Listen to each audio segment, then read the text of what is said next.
ces dossiers chauds sur Dano Paulin et la CAN 2023. Ou des questions avant sa conférence de presse. Désormais il faut privilégier le contrôle a priori pour renforcer la bonne gouvernance, et s'assurer de bons choix, avant les contrôles a posteriori qui révèlent des anomalies. L'histoire des stades de la CAN 2023 revient et soulève des suspicions que le ministre doit aplanir grâce à une gestion totalement transparente et à un appel d'offres ouvert. 20 milliards FCFA prévus pour Ebimpe.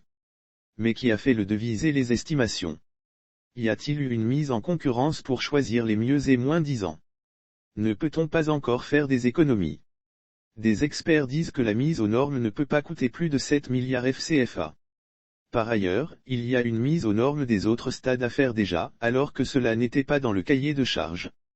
Cela peut coûter jusqu'à 20 à 30 milliards FCFA pour tous les stades, mais il y a un soupçon de facturation à 100 milliards FCFA.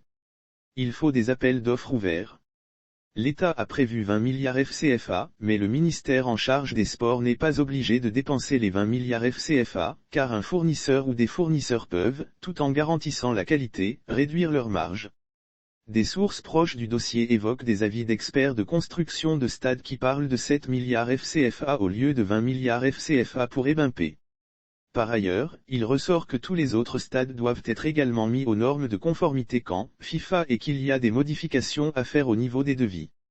Les mêmes sources affirment que les devis sont de l'ordre de 20 à 25 milliards FCFA, tandis que le ministère est soupçonné de faire pression pour une facture globale de 100 milliards FCFA. Selon certaines indiscrétions de sources bien introduites du côté du BNET, la réhabilitation du stade Félix Houphouët-Boigny était de l'ordre de 20 milliards. Mais aujourd'hui cette réhabilitation est carrément budgétée à, tenez-vous bien, 60 milliards. En tout état de cause, il y a lieu de regarder de près les questions des stades. C'est un sujet délicat, à la lumière de ce qui se passe au Cameroun.